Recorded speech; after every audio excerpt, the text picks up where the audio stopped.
Well, that's one way to incorporate logos, a slick transition to just complete and total photorealistic rain. Look at all this teamwork, Bo helping Woody up, and then an insanely coordinated stunt just so that Jesse could unlock the window. I ain't got any more sleep! And Woody using some ingenuity right out of the gate. Also, the way these raindrops are hitting them really sells how terrifying the world is to tiny toys.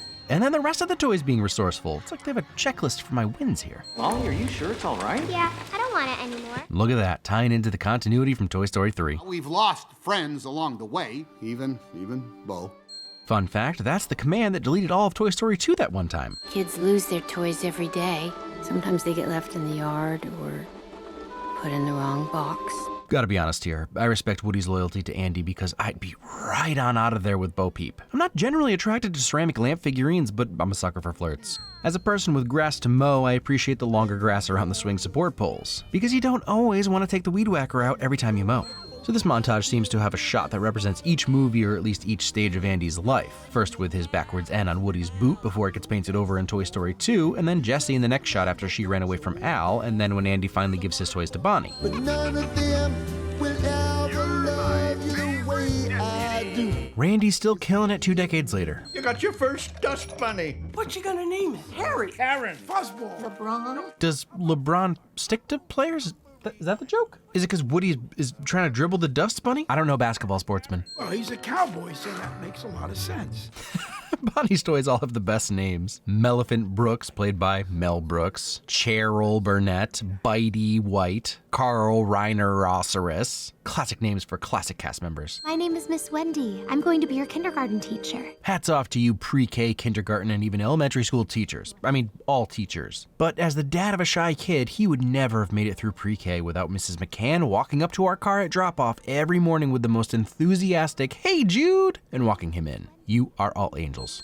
So this kid not only wasted the apple and stole the supplies from Bonnie, he stole the apple. Reptilus Maximus got his own lunchbox? And I'd just like to point out that Woody is responsible for Forky's creation, or at least his parts. Trash? No. Tony Hale was born to play a spork dealing with the anxiety of existence, his natural naivety mixed with warmth and sincerity. These are your friends. Oh, shoots and ladders. Another new way of cursing from the Toy Story universe. FAO my shorts and now shoots and ladders. Another time with these movies where watching it the first time as an adult, you wonder if this plot thread will send your kids into an existential dread spiral the way it does for you, but nah, Trash Spork Goofy seems to be the main takeaway. More importantly, a Forky trying to throw himself out montage is the fastest way to learn that sporks aren't the best cuddle buddies. I can't let you throw yourself away. Also, good old Randy Newman coming in with another banger, this time a classic road trip song. That little voice inside me would never leave me alone if I gave up. Who do you think it is? Who? The voice inside of you.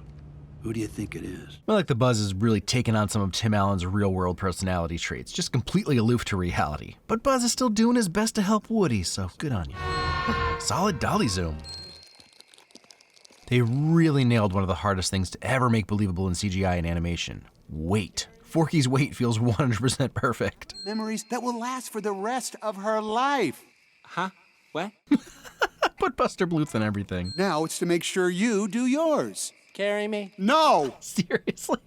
Love that Forky finally won Woody over during their conversation. Get Woody talking about Andy and he'll do anything for you. I know what your problem is. You do? You're just like me. Trash! Also, Woody had a brief moment as Trash, so it's not surprising he would be trying to keep Forky away from it. A friend is like you and me. Trash? Well, yeah, some are. Bo.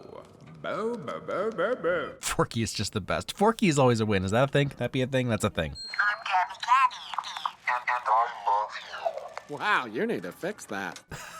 Honesty from Forky. Wow, after Toy Story 3, I guess we're just staying in the horror genre now. That may literally haunt my nightmares. Okay, what is with everyone jumping out the window? Astute Inquisition? Is that ride the Whoopi Goldberg octopus from Sunnyside? If I lived in the Toy Story universe, I'd definitely be convinced life was a simulation. But not here in the real world, obviously. Very real, very real. Bill Hader Carney has a Pizza Planet truck tattoo. How Rod. are you today? Do you like riding horses? Now that's what I'd call a meet cute. Wait, is it called that if you already know them? Probably not, but the way that they're pushed together slightly and because they're toys, they can't talk to each other, it's just perfect. Hey, nice find, girls. You would not believe the things I've seen. No. No? You're gonna turn down the most valuable merit badge of all time? Just noticing that Woody's arm repair with the red stitching from Toy Story 2 is there. Continuity. Combat Carl's got a piñata party to crash. Oh, poor Combat Carl Weathers. He'd do anything for a paycheck. Step on it. Love the way Bo uses her staff for everything. She's like a more competent Gandalf. I said what I said. Creepy little pipe cleaner hand. In a galaxy far, far away, you got kicked in the head. Oh man, Buzz's head got totally displaced. That's brutal. Who needs a kid's room when you can have all of this? Agreed. Buzz! My old moving buddy! Ha! She remembered. I found my moving buddy. The panic is attacking me. And that's how I'm describing that from now on. Details again, the dust particles floating in the light, the fluff that gets kicked up into the air when the stuffed animal falls over. There's so much. The fact that there's a Nemo scuba mask next to a Bug's Life Circus cookie box makes me feel like there probably isn't a frame of this store that doesn't contain some references to other Pixar movies. Oh, look at that, the same frame has Carl's walker from Up, and then a very vintage looking A113 next to one of those light things that everyone's grandma had. Lotso sight truck, Pepita from Coco, a Monsters Inc. laugh canister, I'd recognize Arlo's knobby knees anywhere, plus what I can assume is the Brave Bear above him. That looks like Mushu, and that looks like Jerry, the chess-playing, toy-repairing bro. Also, there's just straight-up Wally merch. And even outside the antique store, there's some Coco guitars and Barley's Van mural from Onward. Yeah, he told me himself. He's useless. That's all. So helpful, Forky. These guys have a big-headed Titans feel to them, and that's not okay. They're also far too fast. Yeah, we get it, Woody, you're resourceful. Also, this counts as the Mickey in the movie. Last time I saw someone waiting to fight with such anticipation, they cut Darth Maul in half. Leave that to us. We know exactly what to do. Where did you two come from?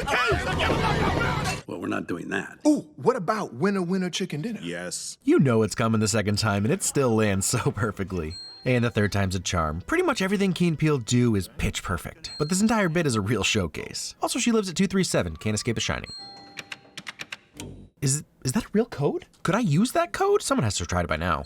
Aw, Doug's did. Look who jumped 40 school buses and landed back into my life. Hi, dude. He's so small. It's no shame to short kings. He's like really small. Billy, Goat, and Gruff, those are my girls. Well, Woody, if you'd paid a little better attention, maybe you would have learned their names like the sweetest man alive, Mr. Keanu Reeves. No. Duke. Nope. Duke. Nuh-uh. Duke. No way. Duke. Pass. Duke. Negative. Duke. Rejected. Fun fact, these poses were Keanu Reeves' idea. And he even jumped up on a table to demonstrate while recording lines for the part. It's a commercial. It's not real. Truth, nothing more disappointing. But I wouldn't have abandoned you like Regent. Can you do the jump? Yes, I Canada. Yeah! Well, we finally gave Woody his win for parkour skills, and I'm not gonna sleep on Bo Peep this time. She is a parkour master. Love the lighting here with the sparkly chandeliers shining on them like a love glow. Get you a partner that looks at you like that. If you want to know someone loves you, catch them looking at you with love when you're looking at something else with love. Trust me, works every time. Wait, it's an actual fork? Spork, which I actually kind of love because kids don't know what sporks are. Still kills. What were we saying about Bo's staff? Yike. Dark. Although I do love the addition of the lion sounds for the cat. Really adds to the toy terror. This seems like something someone might notice, but what do I know? Someone has been stealing my pens and socks and also utility knives? That one's weird. Hope you toys are staying safe out there. Nobody wants this. I do. Why? Because. Why? Because it's all I have left to do. Oof, the truth comes out. It's called loyalty. Something a lost toy wouldn't understand. Oh, but that brief but immediate look of regret in his face. Comforting him when he skinned his knee. Love the tone shift here as Gabby separates herself from the dummies and steps into the light. You've been there through all their ups and downs. Was it as wonderful as it sounds? And hey, they finally flipped the script this time. It's not a bad toy pretending to be nice, but a nice toy who was misunderstood as bad. Gabby never had a chance to be with a kid because she was always broken. I was defective right out of the box. Open the pod bay door. Hal must be inside there. To infinity and beyond. Yeah, just like the beyond of Bed Bath & the beyond that's beyond infinity could be a cabinet. Another eerie point of view shot giving off I just woke up in a bathtub of ice missing a kidney vibes. Goodbye, Benson. He is terrifying. Thank you, agreed. You can take it home if you want. Wow. Wow, that's brutal. Maybe we haven't seen her villain arc yet? The Thank you. Appropriate reaction. Yes, we Canada. What? What is it? I think it must be illegal to have Keanu in your movie and not have him distracted and confused at some point. Right turn ahead. Huh. Does the GPS sound funny to you? Thought it sounded funny. Yeah, like somewhere between Mabel Pines, Sarah Lynn from Horsing Around, or that creepy fan Mel from Flight of the Conchords. Right. Another right? Really? Turn right. No, turn right. Although it's the similarity to Louise Belcher that commands obedience. This is 40. Exactly. Duke Kaboom would never repeat a stunt. No, he'd never do that. This is meant to be encouraging, which I guess it is. I guess it's just odd how encouragement and gaslighting can sort of blend together. Epic. Réjean would be proud, and if he wasn't, I'm sure Bastien or Mathieu or even Oliver would love it. Of course, it's Buttercup, since his goal is to get their dad in jail. Winner, winner. Chicken dinner. Hey, they finally got to use their plan for good. Also, fun fact, anyone who's been to a carnival knows this is an actual trick they use to get you over to their booth. Will you be my friend? I'll help you. Hugging. What the? You've got to be kidding me. Honestly, this explains a lot. We all now have a solid reason for why dads get so angry on family trips. Oh man, he's holding onto the edge just like the box the last time he lost her. That'll get you. Bonnie, we'll be okay. If you're feeling a little sad about this, keep in mind that Woody had been missing for most of the movie too, and when Bonnie opened her backpack, she only said, Forky! Mom, I found him! wow, they even have Bo's respirations pick up. Wait, do toys breathe air? Man, and they use that bokeh lighting again that gives off the same feeling as Bo's lamp. This isn't sad. I'm not sad. But I do love that Buzz and Woody's relationship gets a special moment, and that it's Buzz who releases Woody. Bonnie, we'll be okay. So long, Forky. Ha! Forky finally closed his eyes. Forky? Who's watching the doors? Nothing like a comedic Forky bit to end the otherwise very difficult and emotional beat. Toy Story 5 should be called Toy Story Kids, all about Woody and Bo Peep's half porcelain, half fabric sheep cowboys. To infinity and beyond. Yup.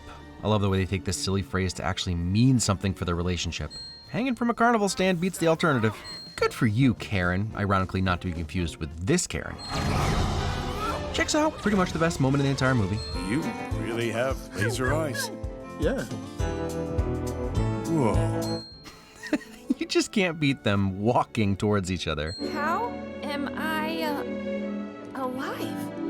I don't know. Yeah, that's fair. Yes. Come back, Carl Weathers. He finally got that high five. I like this movie. As part of the Toy Story series, it works really well. It can just be confusing to try to reconcile why it's necessary after the very complete trilogy. We talked about how Toy Story 3 was really the closure to Andy's story and obviously Woody's relationship with Andy, but it wasn't Woody's entire story. Woody has had a mantra throughout all 4 of these movies, and it's something like, be there for your kid. This movie flips his obsessive loyalty on its head in a couple different ways. When you think about it, the main conflict with the main baddie is sort of silly in hindsight. I get that Woody's voice box is a part of what makes him him, but ultimately only as a toy, not an individual. So with Woody deciding to go off on his own with Bo, the voice box doesn't really matter that much. He can still talk fine without it. The other obvious flip of his fixation on taking care of his kid is the realization that he's not doing it for his kid anymore. Like Buzz says, Bonnie will be okay. It's made obvious to us throughout, and it should be obvious to Woody, but he's struggling with the most important thing for any toy, and really most sentient beings, purpose. His purpose has always been a foregone conclusion. He has a kid, and he needs to do whatever he can to make that kid happy. When the kid no longer needs him, his purpose becomes nebulous. The interesting thing is that Woody has always sat in a place of privilege. He was Andy's number one. Even when Buzz came on the scene, Woody was vital to Andy's happiness. The same couldn't be said for Wheezy or the army men that were a dime a dozen. So Woody's speeches about being there for Andy had to have rang a tad hollow for them. Bo Peep learned that lesson fairly early on. Her purpose was to comfort Molly while she slept. She served that purpose, and then Molly had no use for her after. So I guess I'm making one of those, hey, privilege can actually make things harder statements, because life is hard if it's always been easy? Or something dumb like that. And that sounds insane, but like I've said before, your perception is your reality. A slight scuff on your Balenciaga, that's a shoe, right, is gonna seem worse to a toy that's new in box compared to a cat shredding you if you've already been sewn back together multiple times. I'm not excusing anyone here. The point is that Woody had to work through that in this movie. He wasn't Bonnie's number one. Coming to terms with that allowed him to realize he could serve a higher purpose by giving up his voice box for Gabby and helping Bo get a bunch of other toys to new kids. Weird tangent, but I stand by it. Feel bad for your upper-class rich neighbors who've never had any hardships? Yeah, that seems right. No, the point is that you never know what someone is going through. You never know the baggage, the past trauma, the chips on shoulders, the hardship, disability, sadness, or anything. So be kind, be patient, and understanding because we're all just trying to get through the day. It took a very impassioned speech from Gabby to finally get through to Woody, but he did eventually come around and realize what he could do for her. I doubt this is the end of the Toy Story movies. I'd watch Bo and Woody adventuring across America, or like California, I guess. I can't imagine how long it would take them to walk across the country, but I'd love to see the entire cast back together, or even just Tom Hanks and Annie Potts. They both crush the emotional scenes they're in together. I mean, there's no one I'd remove, and I'd beg to have Key and Peele back too. But for now, we'll have to see how Lightyear is. The movie I did all of these for that really isn't technically in the same series, but it looks fun and hopefully it will help keep the series alive. Because it's nothing if not unique. And actually, Tim Allen toy versus Chris Evans toy could be a fun short. So get on that. That's it for Toy Story. Next week, one of those audience critic splits that I love to tackle. Hint, critics didn't love it.